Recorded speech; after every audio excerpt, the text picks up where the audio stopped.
On n'a jamais été aussi connecté, pourtant la solitude frappe beaucoup de Français, notamment parmi les seniors. On en parle tout de suite avec Simon Biotto, bonjour. Bonjour. Bienvenue, vous êtes directeur commercial des marchés privés chez Tunstall Vitaris. Michael Cohen, bonjour. Bonjour. Bienvenue à vous aussi, cofondateur, directeur du réseau Dom et Vie. On va présenter vos entreprises en quelques mots. Tunstall Vitaris.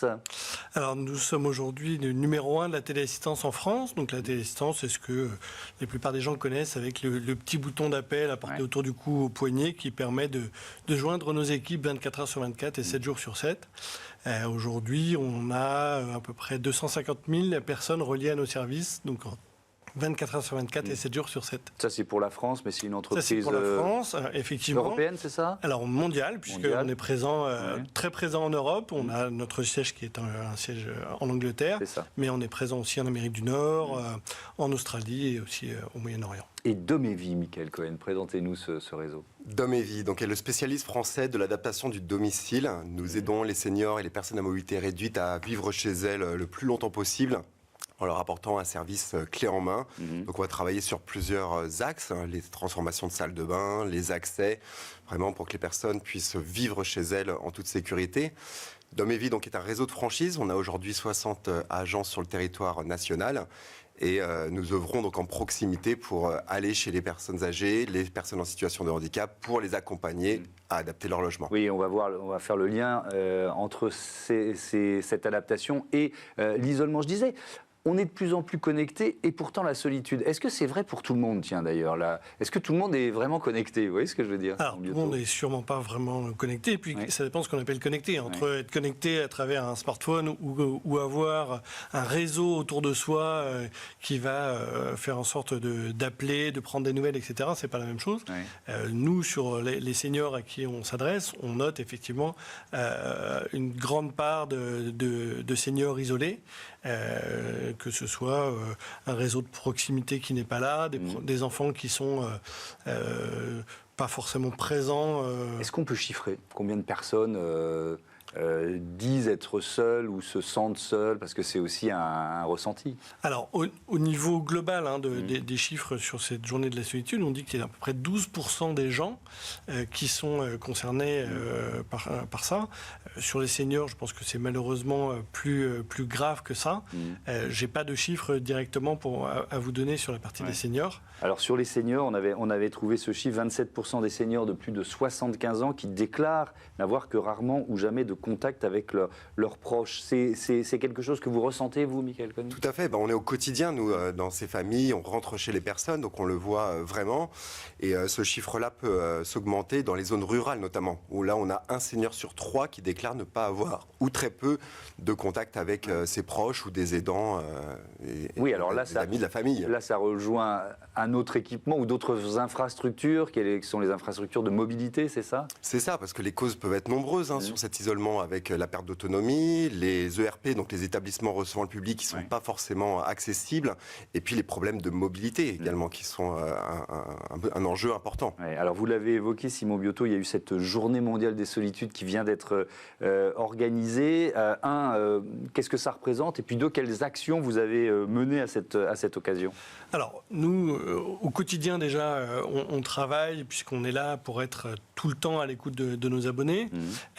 Au-delà de répondre aux appels qui sont déclenchés, on a mis en place un certain nombre de dispositifs qui vont permettre de lutter contre l'isolement, ou en tout cas d'accompagner ces personnes-là. On a d'une part une cellule psychologique qui est là, qui est capable d'apporter un accompagnement un peu plus complémentaire pour les personnes qui sont en souffrance et qui nous le déclarent, ou en tout cas chez qui on a détecté. Et puis on a aussi une cellule qu'on appelle d'appel de convivialité, où là, on n'attend pas que les abonnés nous appellent, mais on fait des appels sortants pour échanger avec les personnes, discuter et avoir une discussion qui va pouvoir aller plus loin. Et puis, Et ça, vous le faites régulièrement, c'est pas seulement à l'occasion de cette journée mondiale des solitudes? Alors, ça, on le fait toute l'année, et puis on a une équipe dédiée. Et puis, hier, pour cette journée des solitudes, là, on a On a intégré tous nos salariés, puisqu'effectivement, l'intégralité des salariés ont été conviés à faire des appels sortants. Donc, aussi bien au service RH que financier, que mes équipes au niveau commercial. Tout le monde a pris son téléphone et a passé des coups de fil auprès de nos abonnés seniors, certains pour leur souhaiter une bonne fête, un bon anniversaire, ou juste prendre des nouvelles, parce que juste un appel pour prendre des nouvelles, ça suffit des fois. Question assez générale, on reviendra aux outils que vous proposez, aux solutions que vous proposez, mais sur le rôle des entreprises pour lutter contre l'isolement, votre avis là-dessus, Michael Cohen? Moi, je pense que déjà, il y a la sensibilisation. On doit tous être main dans la main pour pouvoir œuvrer vers l'information, la communication. Donc, ça peut être la mise en place d'événements ensemble, en co-réalisation, et pouvoir apporter des partenariats, de mettre en place des partenariats. Parce que quand moi, je me déplace chez des personnes, je peux identifier des problématiques qui vont au-delà de mon métier. Et là, c'est là que je peux notamment appeler mes collègues, mes confrères, qui ont des activités complémentaires à notre activité pour justement entourer la personne âgée. On peut rentrer dans le détail de ces partenariats d'ailleurs. C'est avec qui? Des acteurs locaux de santé, des associations? Comment ça fonctionne? Oui, tout à fait. Donc les associations pour Dom et Vie est vraiment un enjeu très fort. Donc on va faire des événements au sein de ces associations où on invite des bénéficiaires ou des adhérents pour informer tout simplement, sensibiliser, donner des thématiques sur l'aménagement du domicile, ce qui va derrière avoir un enjeu sur éviter l'isolement des seniors. Et puis, on va pouvoir aussi faire des conférences. On fait de nombreux événements dans les quartiers, dans les villes, dans les salons pour prôner la bonne parole, de dire ne restez pas seuls. Il y a des solutions qui existent et contactez-nous pour qu'on puisse évaluer les difficultés dans votre logement. Cet isolement des personnes âgées, on l'avait particulièrement ressenti et ça a été ô combien douloureux lors de la grande canicule de 2003. Est-ce que vous voyez une bascule après cette époque? Ça fait longtemps, ça fait plus de 20 ans. Oui, alors pour ma part, je ne travaille pas encore dans le secteur, mais néanmoins, ce qu'on voit effectivement, c'est qu'il y a clairement, aussi bien de la part des pouvoirs publics que du grand public, une attention à ça. C'est-à-dire que... mais parfois, 20 ans après, on a oublié. Vous voyez ce que je veux dire? Non, mais oui, alors, malheureusement, on a souvent la mémoire courte. Oui, donc, malheureusement, voilà. Mais on a aussi, malheureusement, des événements qui se reproduisent de plus en plus souvent, comme ces canicules. On a eu aussi, malheureusement, la crise du Covid, qui a encore plus isolé nos seniors. Donc, voilà, on est là pour détecter. On a aussi, nous, des équipes qui vont au quotidien chez les personnes âgées. Donc, on détecte ces éléments-là. Et puis, on apporte des solutions.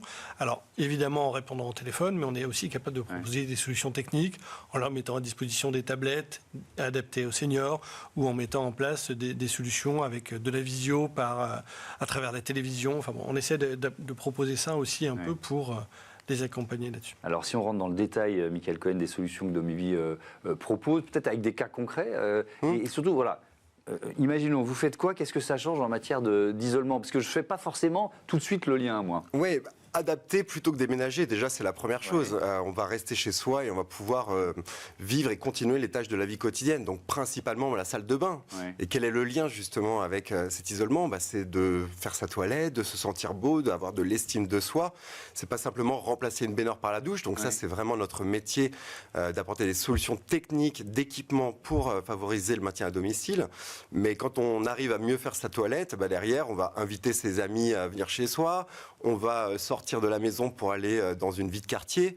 Donc chez Dom et Vie, il y a des solutions sur la salle de bain principalement, les accès. Aujourd'hui, les personnes qui ont des grandes maisons avec des escaliers, etc., on va pouvoir y installer des monte-escaliers et comme ça profiter de l'intégralité de son logement et donc éviter de déménager. Il y a des solutions connectés dont vous parlez. Là aussi, si on rentre un peu dans le détail, bon, évidemment, on pense tous au coup dur, qui permet d'alerter, mais il y en a d'autres. Alors, effectivement, aujourd'hui, on pense la téléassistance, effectivement, c'est, voilà, je suis tombé, je vais pas bien, j'appuie sur le bouton. Il faut savoir qu'on a quand même plus de 90% des appels que l'on reçoit qui ne sont pas des appels d'urgence. C'est-à-dire que c'est des personnes qui peuvent avoir un coup de mou, qui ont besoin de parler, d'échanger, etc. Il y a un lien, pardon de vous interrompre, il y a un lien entre l'isolement et la santé physique et la santé mentale, très clairement. Ah bah bien sûr, on sent, hein, les personnes, elles nous disent, je vieillis, mais vieillir, c'est pas ça qui me gêne, c'est plus les conséquences du vieillissement. C'est-à-dire que je vois mes amis, ma famille ou les autres décèdent et je me sens de plus en plus isolé. J'ai plus personne à aller voir, j'ai plus personne à appeler. C'est ces éléments-là. Et évidemment, même si ça n'influe pas directement sur la santé, le psychique et le psychologique va faire en sorte que les personnes vont moins sortir, être moins actives et ça va dégrader leur santé. Je posais la question tout à l'heure de notre connexion via nos tablettes ou nos téléphones. Le fait d'être sur un réseau social, est-ce que ça brise l'isolement ou est-ce que c'est un faux lien social? Vous voyez ce que je veux dire? Alors, je ne peux pas répondre à la place de nos seniors et la façon Non, mais de vous vivre, devez avoir des retours d'expérience quand même. Mais alors, aujourd'hui, sur la génération de nos abonnés, abonnés à Téléassistance, c'est des personnes qui ont quand même plus de 80 ans. Alors, même si Facebook, on sait qu'il c'est très développé, y compris chez les Oui, seniors. ça fait 20 ans, donc ils avaient 60 ans, ils ont pu être sur Facebook. Ouais, donc, il n'y en a pas encore forcément énormément qui sont là-dessus. On voit que ça peut essayer de pousser, mais... même s'ils peuvent être connectés, ils vont être beaucoup entre guillemets dans l'attente. C'est-à-dire que c'est pas eux qui vont aller publier, communiquer, etc. Et en fait, ça leur sert de source d'information. Donc encore une fois, si les proches ne communiquent pas au départ, aller sur Facebook et puis ne pas voir l'information, c'est comme quand on attend un coup de fil et que personne ne vous appelle. Est-ce qu'il y a des situations, vous l'avez un peu évoqué, il nous reste un peu moins d'une minute, mais vraiment des situations d'alerte. Est-ce que ça vous arrive, vous, vos équipes, d'arriver chez quelqu'un, de se dire, oh là, c'est pas seulement refaire la salle de bain? Oui. L'offre globale est essentielle, parce que les gens déjà ne savent pas qu'est-ce qui peut exister comme solution. Ils vivent au quotidien dans certaines habitudes, donc quand on fait des tâches habituellement, on ne voit pas forcément les zones d'inconfort, voire les zones de danger. Et notre rôle, c'est vraiment d'apporter une évaluation complète du domicile pour sensibiliser et dire voilà, ça existe. On va pouvoir travailler dans la salle de bain, donc remplacer votre baignoire par une douche, c'est très bien, mais si j'arrive pas à rentrer dans ma salle de bain, c'est une problématique. Donc on va vraiment prendre le problème sur toutes les étapes de la circulation des personnes. Merci beaucoup, merci à tous les deux et à bientôt sur Merci. Smart. Merci. For Change, on passe tout de suite à notre rubrique Startup.